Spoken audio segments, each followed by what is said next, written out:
Hello, everyone. Happy to be back with another young Indian smiling face, as always, part of the Voice of the Young series. Right now, we have with us Ananya Mohan. Let's listen to her. Over to you, Ananya. Good evening, Mr. Dr. Mathur. Thank you so much for the opportunity and this platform that allows me to speak today. Um, Good evening, everyone. I'm Ananya Mohan. So, starting my journey, I'm originally from Patna, Bihar, and I have done my schooling till 12th grade from Delhi. After which, I moved to Mumbai, Hind College, to pursue my bachelor's in economics. Um, After pursuing my bachelor's in economics, I took a gap year to figure out what I actually wanted to do. And that's when I realized that I wanted to switch gears from economics to a different course altogether. And that was also thankfully the time when a lot of talk around environment and climate started to happen. And I realized that if I wanted to build a career in something that is so up and coming, why not be climate and sustainability? Because I, as a young Indian, felt strongly about the cause. So that's when I looked at colleges that offered these courses. That's how TERI happened, the Energy and Resource Institute, which is based in Delhi, New Delhi. That's how it happened for me. So that I pursued my MSc, Master of Science in Climate Science and Policy from TERI University, New Delhi. Now, as we speak now, I am 3 months into my very new job as a consultant, and my area of focus is circular economy, waste reduction, and sustainability. So today, I would, and also to add on to that, my master's thesis was based around circular economy. Circular economy has been my area of interest for some time now, as it bridges the gap between my bachelor's degree, which was economics, and climate science and policy. So that's how I feel that is something that got me interested in this initially. So now 3 months into practically understanding how things work, I felt that this was a suitable topic for me to speak on today. And also a lot of talk has been happening around it from nations, from local society or at global level, and even for businesses. Circular economy seems to be the way ahead. So to start off, I would say that it is very different from a traditional linear economy, which is based on take, make, and dispose, which creates a lot of waste. And waste has become like a big issue because it is unmanageable. It has layers of issues from poor segregation to finally how to dispose it without impacting our environment. So circular economy tries to solve that problem. So it is designed to minimize that waste we generate at all levels and make the most of the resources that are available in the most optimal and efficient way. So understanding what it is and why do we need it. So why we need is first and foremost is because we are all aware of the environmental impact that any production or manufacturing exercise causes. Then also the excessive resource depletion and extraction of raw materials that puts our earth under extreme pressure. So that is one of the foremost reason why we need a circular economy. But also we recognize as a practitioner of circular economy that we cannot tell an industry to stop working or to shut down their enterprise. We need to find a middle ground that helps combine economics and environmental sustainability. So circular economy is also based around that. It also focuses on profit maximization. It also focuses on how do I influence businesses to produce in a way that also does not compromise their profit, their business at the end of the day. So there are different models to circular economy. One is when you design a product, you design it to last longer than usual. So you minimize the waste that it causes or waste that it leads to ultimately. Then there's reuse and repair. You eco-design product in a way that it is easy to repair them. You you you so once it's gone wrong, you need not throw it in the landfill. It does not have to end up in a landfill. You can take it to a repair shop and get it repaired. So it is built for longevity.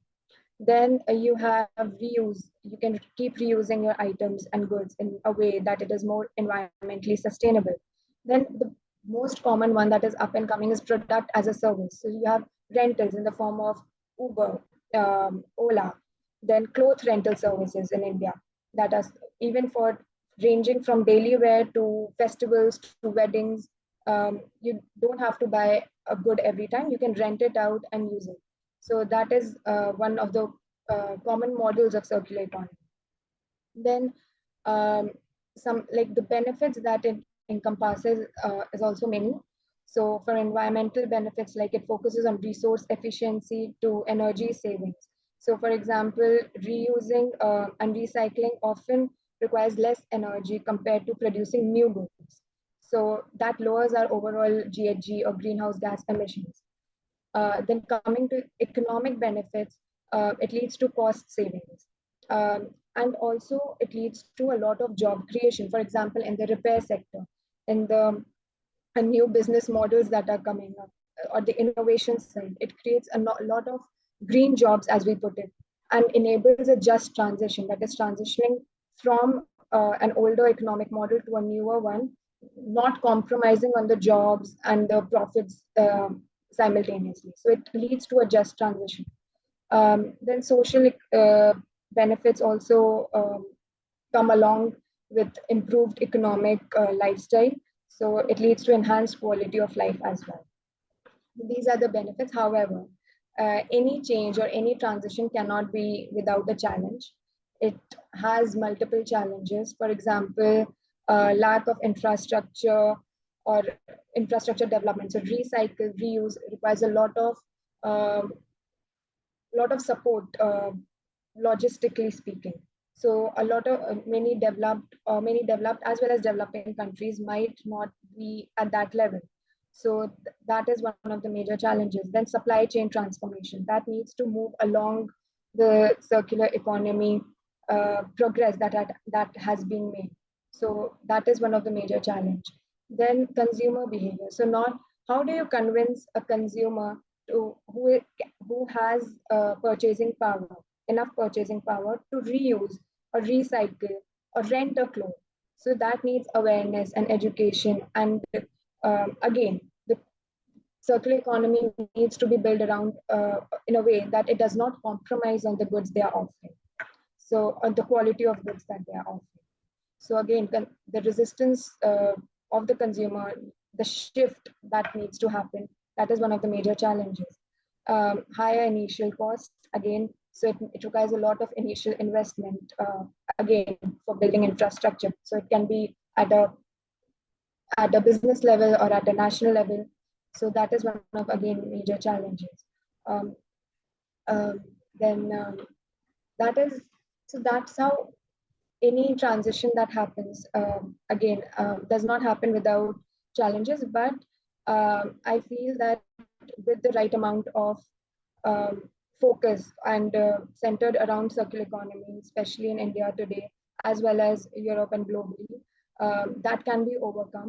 And for businesses, for example, Unilever, Nestle, that are focused on recycled packaging, or in India, when we speak of startups that are based around rentals, with the right form of investment and consumer mindset, it is not difficult to achieve.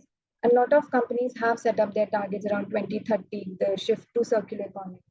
So I see it as a promising change, but how it is implemented is something that we'll see in times to come. Yeah.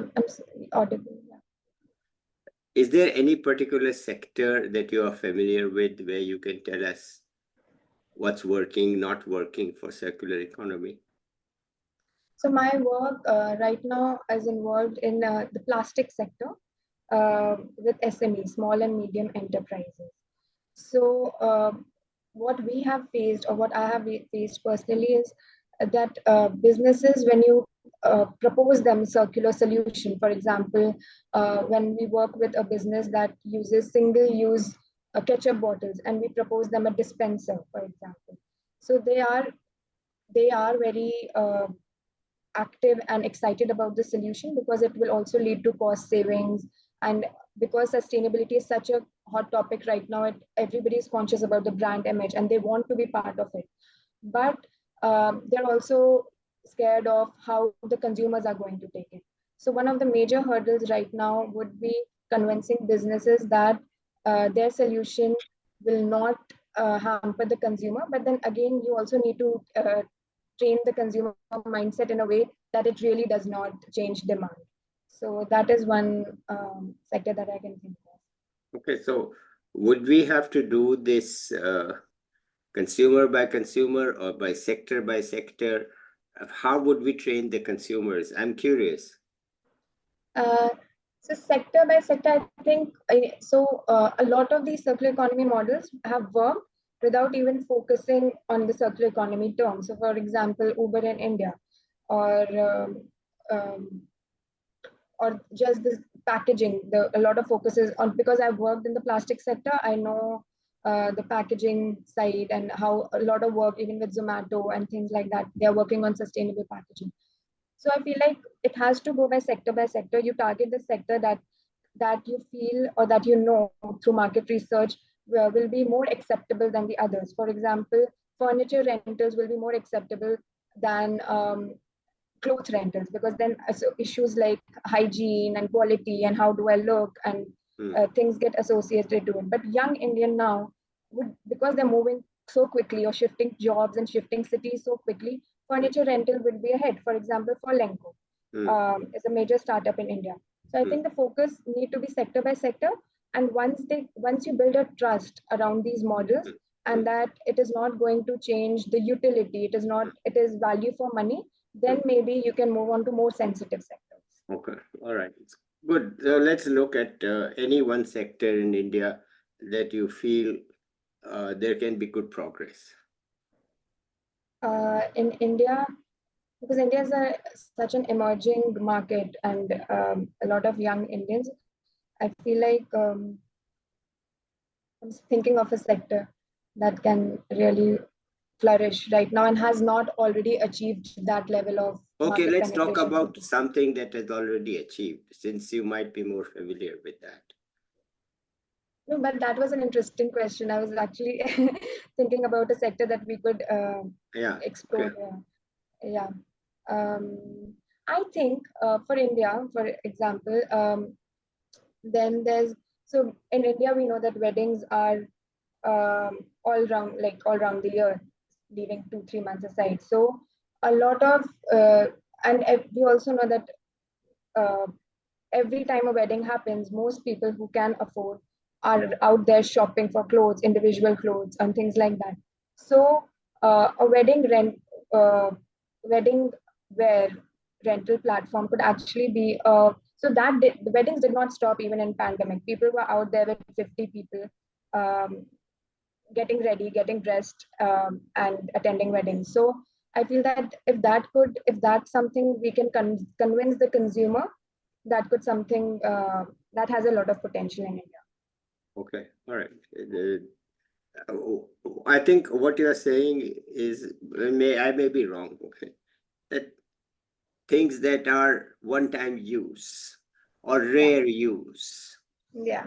those are more likely to be sort of rental and reuse, because it's not something, I mean, if you're going to use something every day, you might think, I mean, except furniture, as you rightly said, which is not a easily mobile thing. But if you are stationary, say you have hit some age, you have a pretty steady place of living, and then it's only the hardcore daily use items. Those might be actually not so easy to be rental, whereas the others, which are one-time use or perhaps rare use, like in the US, certainly, when you graduate from high school, the guys all have to wear tuxedos. Yeah. None of them has a tuxedo. Yeah. And they aren't going to wear one. So there's a complete rental market for tuxedos. Okay. Yeah. So, and also, One more. Yeah. Sorry. Uh, this place called the Real. I think they just sell. Yeah. They're just renting out used high-level clothes and other accessories for women for short Okay. periods of time. Okay, and they Yeah. are certified brand name items. Okay, that's the Real. Okay, Yeah.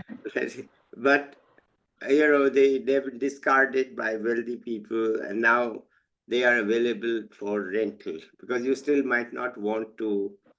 I mean, if it was a $3,000 dress now at $1,000, you might Yeah. still say, "Who has $1,000?" Right?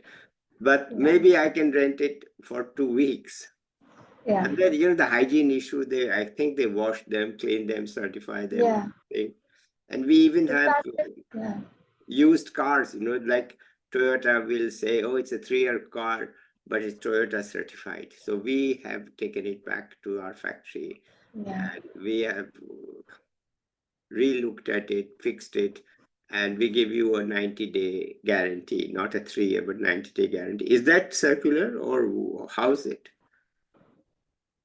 It is circular. So if it's you can, if it is easy to repair, if you can, if you don't if it doesn't end up in landfill, and if the use increases, the time of use increases, then that is circular flow. Because you minimize on resource extraction, you minimize on waste, you put the resource that you already have in use for a longer duration.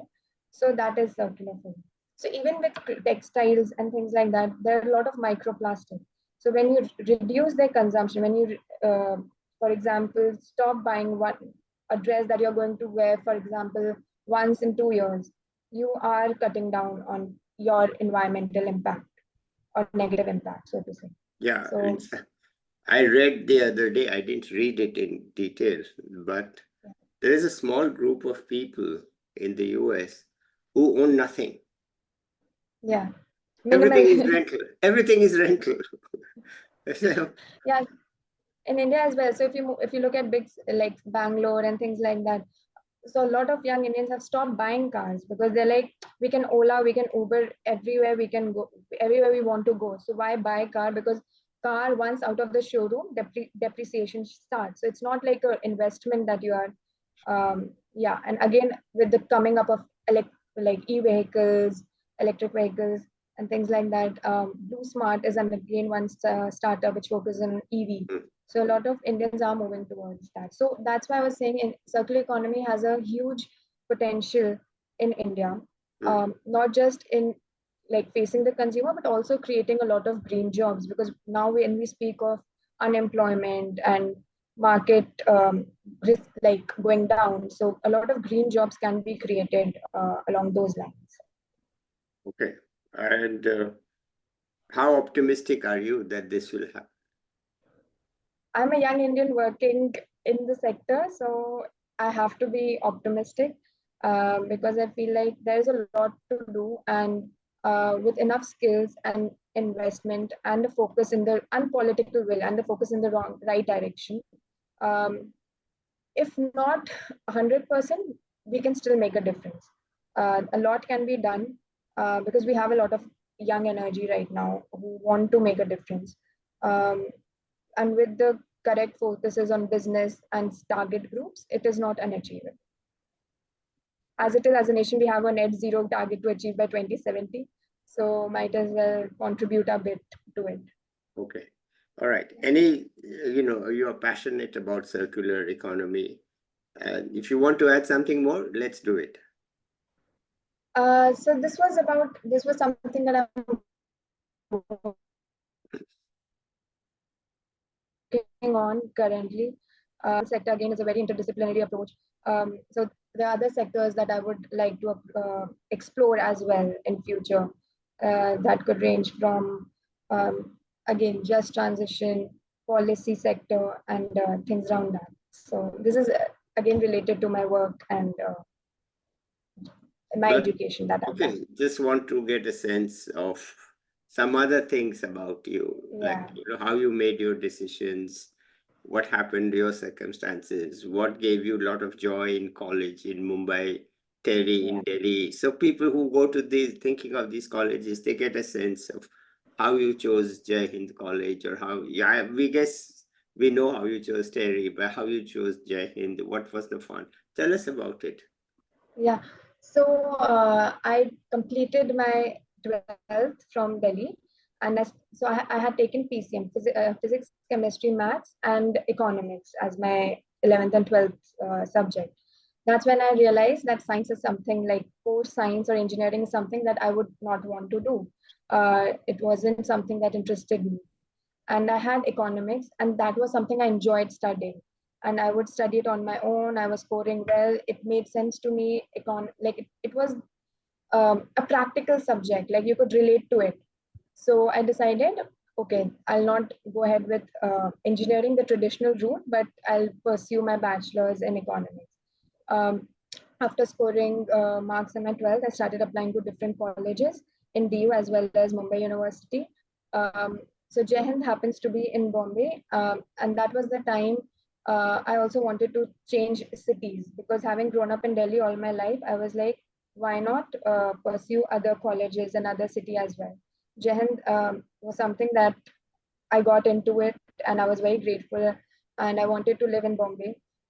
So that's how I made my decision, because the course structure, so I compared the course structure, it was quite similar. It was offering subjects like international development, growth and economics, and something that, and I was interested in these. So I decided to opt for it.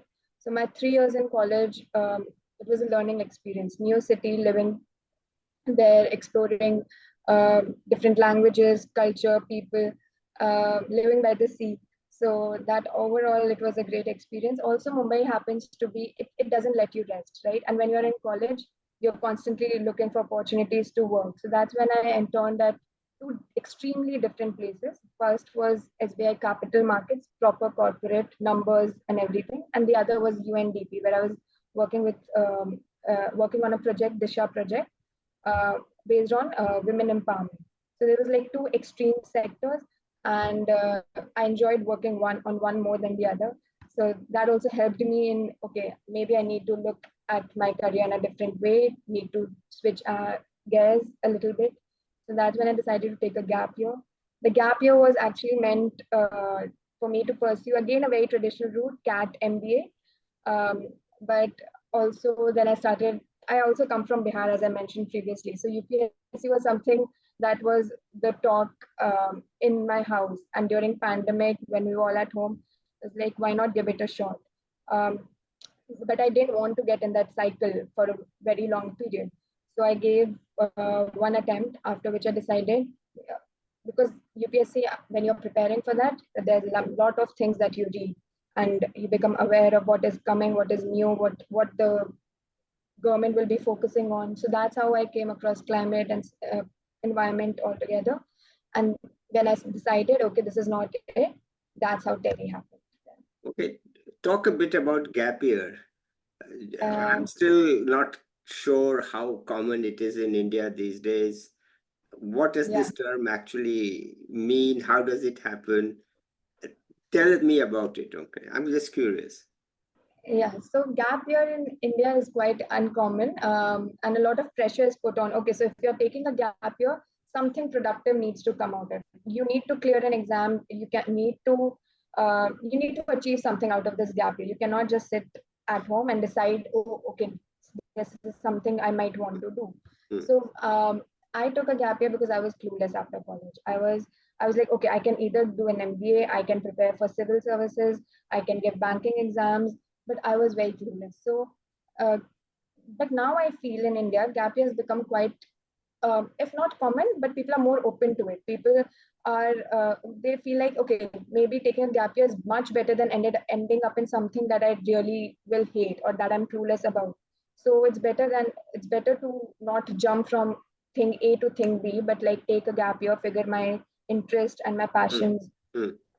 So that's how it is still in India. I think uh, children, when they put their foot down and with the correct intention and motivation in place, it is happening now. Like parents are coming around the concept of gap year. They are not quite averse to it. I think earlier the situation was very different.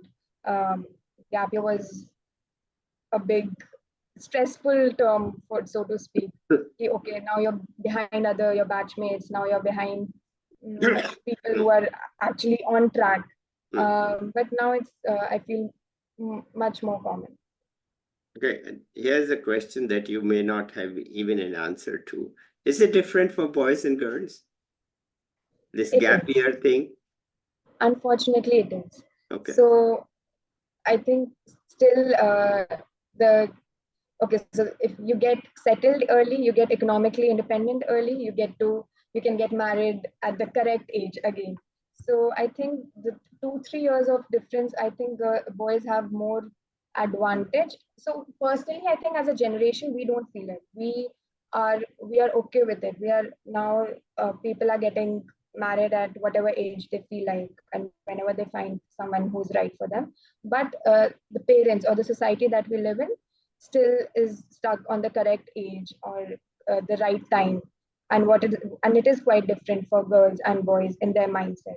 So when you take a gap year 2 3 years, the mindset is okay, so now you've delayed your job prospects, your job opportunities, so automatically other things get delayed. If that is when you come from a place where you set your standard, okay, I will get married after I'm economically independent. Things become worse when people are pushing you to that in that direction without considering your career or your career opportunities or what is online. So yeah, it is quite different. I feel like with boys, gap. But again, if you can look at it from a traditional point of view, with guys to become economically independent or to have a job, I think there's a lot more pressure to that. So if they cannot just like take 3 years off to just figure out what they want to do. So yeah, I would say pressure is equally for both of them, but the reasons and the consequences might differ a lot. All right. Thank you. You know, in our time, there was no such concept. The gap year, say, what are you going to do? Waste more of your time. That it still is there. You just need to convince them to know. Yeah. Yeah. All right, good. Anything else you want to add here? No, I'm open to any questions that you might have. I never ask questions because this channel is for you to talk about what you want to talk about. It's your choice. It's still open. You have something more you want to share? Let's do it. If not, then let's end it here. Yeah, that's all from my side. Okay, good. So let's end it here. I'll be back with another young person or an expert soon. Bye till then. Bye, everybody.